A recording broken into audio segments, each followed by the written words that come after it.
Welcome to I dream sports. నాకు తెలిసి team India cricket fans అంతా చాలా హ్యాపీగా ఫీల్ అవుతూ ఉంటారు. డే 1లో స్టార్టింగ్ ఫస్ట్ ఇన్నింగ్స్లో ఏం జరిగింది, సెకండ్ ఇన్నింగ్స్లో డే 2లో ఏం జరుగుతుంది అర్థం కాక అందరూ ఒకంత సర్ప్రైజ్కి గురవుతుంటారు ఖచ్చితంగా. ఎందుకంటే అసలు ఏ మాత్రం ఎక్స్పెక్టేషన్స్ లేవు సెకండ్ ఇన్నింగ్స్ మీద టీమిండియా ఇలాంటి ప్రదర్శన చేస్తుందని.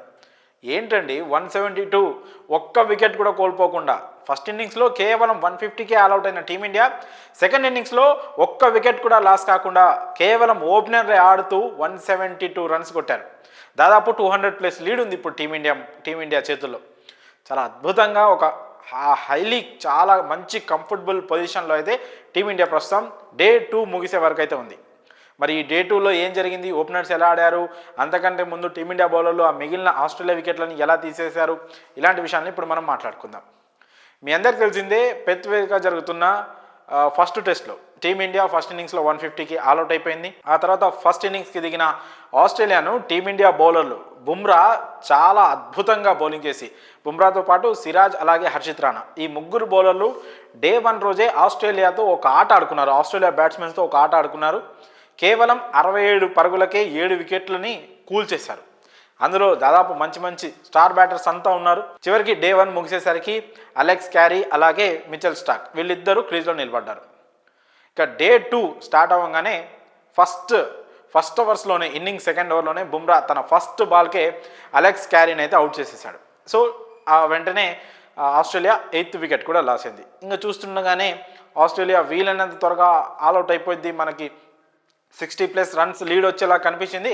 కాకపోతే ఆస్ట్రేలియా బౌలర్ మిచెల్ స్టార్క్ అయితే బ్యాటింగ్లో చాలా కాన్ఫిడెంట్గా ఆడుతూ టీమిండియా బౌలర్లను అయితే ఒకంత విసిగించాడు. అంటే తను వికెట్ ఇవ్వకుండా సింగిల్స్ తీసుకుంటూ స్ట్రైక్ రొటేట్ చేస్తూ జోస్ హెజల్వుడ్ని ఎక్కువగా స్ట్రైక్ తీసుకొని ఇవ్వకుండా తనే ఎక్కువ స్ట్రైక్ తీసుకుంటూ ఓవర్ మొత్తం ఆడి లాస్ట్ బాల్కి సింగిల్ తీసుకోవడం, ఇలా కొద్దిసేపు ఒక 100+ బాల్స్ ఆడి తను 26 రన్స్ చేశాడు. ఇలాగల ఆస్ట్రేలియా స్కోర్ని అయితే 3 అంకెల స్కోర్కి అయితే ఆస్ట్రేలియా స్కోర్ని చేర్చాడు. 3 డిజిట్ స్కోర్ని అయితే ఆస్ట్రేలియా చేరుకుంది. 100 మ్యాచ్ చూస్తున్న వారికి ఈ విషయం తెలుసుంటుంది. ఆస్ట్రేలియా లాంటి టీము జస్ట్ 100 రన్స్ వచ్చినందుకు స్క్రీన్ పైన బోర్డు పైన వాళ్ళ స్కోర్ బోర్డు పైన 100 రన్లు కనబడ్డందుకు స్టేడియానికి వచ్చిన ఆస్ట్రేలియా ఫ్యాన్స్ అంతా లేచి మరీ చప్పట్లు కొట్టారు. అది వాళ్ళు ఆస్ట్రేలియా టీంని అప్రిషియేట్ చేయొచ్చు కాకపోతే అక్కడ మనం గమనించాల్సిన విషయం ఏంటంటే టీమిండియా బౌలర్లు ఆస్ట్రేలియాని ఏ స్థాయికి తీసుకొచ్చారో మనం ఇక్కడ గమనించవచ్చు. ఆస్ట్రేలియా లాంటి ఒక పెద్ద టీం సొంత గడ్డ పైన ఆడుతూ వాళ్ళ టీం మొత్తం కలిపి 100 కొట్టినందుకు ఆస్ట్రేలియా ఫ్యాన్స్ అంతా చాలా హ్యాపీగా ఫీల్ అయ్యారు. నార్మల్గా అయితే ఒక టీంలోని ఒక ప్లేయర్ సెంచరీ చేస్తేనే చాలామంది అంతగా పట్టించుకోరు, స్టాండింగ్ ఓవేషన్ అనేది ఇవ్వరు. కాకపోతే ఇక్కడ ఆస్ట్రేలియా టీం మొత్తం కలిపి అంటే 11 మంది కలిపి 100 పరుగులు చేసినందుకు వాళ్ళు చాలా హ్యాపీగా ఫీల్ అయ్యారంటే టీమిండియా ఏ రేంజ్లో డామినేట్ చేసిందో ఇక్కడ మనం అర్థం చేసుకోవచ్చు. సరే, ఆస్ట్రేలియా ఎలాగో 104 రన్స్కి అయితే ఆల్అవుట్ అయిపోయింది. టీమిండియాకి ఒక 40+ రన్స్ అయితే లీడ్ అయితే వచ్చింది. సరే, 40 రన్స్ లీడ్, ఆ పిచ్ కండిషన్ చూసుకున్నా ఆస్ట్రేలియా బౌలింగ్ని చూసుకున్నా సెకండ్ ఇన్నింగ్స్లో టీమిండియా ఎంత లేదన్నా ఒక పోరాటం చేసి 200+ రన్స్ చేస్తే బాగుంటుందేమో అని ఫ్యాన్స్ అంతా అనుకున్నారు. కానీ ఫ్యాన్స్ ఎక్స్పెక్టేషన్స్కి క్రికెట్ అనలిస్ట్ వీళ్ళందరి ఎక్స్పెక్టేషన్స్కి భిన్నంగా టీమిండియా ఓపెనర్లు యశస్వి జైస్వాల్ అలాగే కేఎల్ రాహుల్ చాలా అద్భుతంగా బ్యాటింగ్ చేశారు. చాలా ఓపికగా లూజ్ బాల్ పడితేనే కొడుతూ షాట్లు చాలా అద్భుతంగా స్ట్రైక్ రొటేట్ చేస్తూ ఫీల్డింగ్లలో ఆ సింగిల్స్ అనేవి ఇస్తూ చాలా అద్భుతంగా బ్యాటింగ్ చేసి 172 రన్స్ అయితే బోర్డు మీద పెట్టారు. ఆ లీడ్ ఫస్ట్ ఇన్నింగ్స్లో వచ్చిన లీడ్ అంతా కలుపుకొని 200+ లీడ్ అయితే టీమిండియా ప్రస్తుతం చాలా మంచి కంఫర్టబుల్ పొజిషన్లో అయితే ఉంది. మనం చూసుకోవచ్చు డే 2 తర్వాత స్టార్ట్ అయిన తర్వాత బౌలర్లకి పిచ్ నుంచి ఆ ఎక్స్ట్రా బౌన్స్ అనేది కాస్త హెల్ప్ ఉన్నా కూడా బ్యాటింగ్ చేయడం కాస్త ఈజీ అయిందని చెప్పుకోవచ్చు. కాకపోతే డే 1లో ఉన్నంత టఫ్గా అయితే పిచ్ అయితే డే 2లో అంత కనిపించలేదు. సో అది కూడా మన బ్యాటింగ్కి హెల్ప్ కావచ్చు. సో దాన్ని పూర్తిగా యూటిలైజ్ చేసుకున్న టీమిండియా ఓపెనర్లు అయితే చాలా అద్భుతంగా బ్యాటింగ్ చేసి ఆస్ట్రేలియాకి ఏమాత్రం ఛాన్స్ ఇవ్వకుండా ఆస్ట్రేలియా బౌలర్లందరూ బౌలింగ్ మార్పులు చేసి ఎంత బౌలింగ్ చేంజెస్ చేసి బౌలింగ్ వేస్తున్నా కూడా ఏమాత్రం ఒక్కసారి కూడా ఛాన్స్ ఇవ్వకుండా చాలా అద్భుతంగా బ్యాటింగ్ చేస్తూ ఒక మంచి లీడ్ కంఫర్టబుల్ పొజిషన్లో డే 2 ముగిసేసరికి టీమిండియా దాదాపు మ్యాచ్ గెలిచే పొజిషన్లోకి అయితే వచ్చేసింది. ఇదే ఆటని డే 3 మొత్తం కొనసాగించి ఒక భారీ స్కోర్ 400, 500 పెద్ద ఇలాంటి ఒక పెద్ద స్కోర్ ఆస్ట్రేలియా ముందు ఉంచితే 2 రోజుల ఆట మిగిలి ఉంటుంది. ఆస్ట్రేలియాని ఆల్అవుట్ చేయడం ప్రస్తుతం టీమిండియా ఉన్న బౌలింగ్ అటాక్కి పెద్ద కష్టం కాదేమో అన్నట్లుంది. బుమ్రా బౌలింగ్ని ఎదుర్కోవడానికి ఆస్ట్రేలియా బౌలర్లు వణికిపోతున్నారు. మామూలు బౌలింగ్ వేయట్లేదు బుమ్రా, అసలు చాలా అద్భుతంగా బౌలింగ్ వేస్తున్నాడు. ఖచ్చితమైన లైన్ అండ్ లెంత్, ఎక్కడ కూడా తడబడకుండా తనకు మాత్రమే సాధ్యమైన చాలా అవుట్ సైడ్ ఆఫ్ స్టంప్ బంతుల్ని చాలా అద్భుతంగా బౌలింగ్ వేస్తూ ఆస్ట్రేలియాని ఒక రకంగా వణికిస్తున్నాడు బుమ్రా. పైగా కెప్టెన్ కూడా తనే కావడంతో అద్భుతమైన ఫీల్డ్ సెట్టింగ్స్, అసలు మామూలు ఫీల్డ్ సెట్టింగ్స్ కాదు, అసలు చాలా బాగా తనకేం కావాలి, బౌలర్లకు ఏం కావాలి, ఇవన్నీ కూడా స్ట్రాటజిక్గా వెళ్తూ చాలా అద్భుతమైన ఫీల్డ్ చేస్తూ ఆస్ట్రేలియా అయితే ఫస్ట్ ఇన్నింగ్స్లో కేవలం 104 పరుగులకే ఆల్అౌట్ చేసేసి ఆ తర్వాత మన ఓపెనర్లు చాలా అద్భుతంగా బ్యాటింగ్ చేసి ఒక మంచి పెద్ద స్కోర్ని అయితే టీమిండియాకి అందించే పొజిషన్లోకి వచ్చేసారు. ఇప్పుడు జైస్వాల్ 90 పరుగులు చేసి నాట్అవుట్గా ఉన్నాడు. అలాగే కేఎల్ రాహుల్ హాఫ్ సెంచరీ పూర్తి చేసుకొని తను కూడా సెంచరీ వైపు అడుగులేసే దిశగానే కనిపిస్తున్నాడు. వీళ్ళిద్దరు కూడా సెంచరీలు చేసుకుంటే ఇద్దరు ఓపెనర్లకి ఫస్ట్ ఇన్నింగ్స్లో విఫలమైనప్పటికీ కూడా సెకండ్ ఇన్నింగ్స్లో వీళ్ళు ఆడిన విధానం చూస్తే వీళ్ళకి చాలా మంచి కాన్ఫిడెంట్ వచ్చే ఇన్నింగ్స్లు ఇవన్నీ. సో ఇది మనకి ఇది ఎలాగో ఒక లాంగ్ టెస్ట్ సిరీస్, 5 టెస్టుల సిరీస్ ఇది. సో ఫస్ట్ టెస్ట్లోనే టీమిండియా ఓపెనర్లు కానీ టీమిండియా బౌలర్లు కానీ ఈ విధమైన పర్ఫార్మెన్స్ అనేది మనకి చాలా బూస్టప్, మంచి కాన్ఫిడెంట్ ఇచ్చే అవకాశం ఉంది. రాబోయే టెస్ట్ మ్యాచ్ల్లో ఇదే కాన్ఫిడెంట్తో మనం కనుక వెళ్ళగలిగితే మనకు కావాల్సిన ఆ 4-0 టార్గెట్ ఏదైతే ఉందో 4-0 సిరీస్ గెలిస్తే మనం WTC ఫైనల్ వెళ్ళే ఛాన్స్ ఉంది.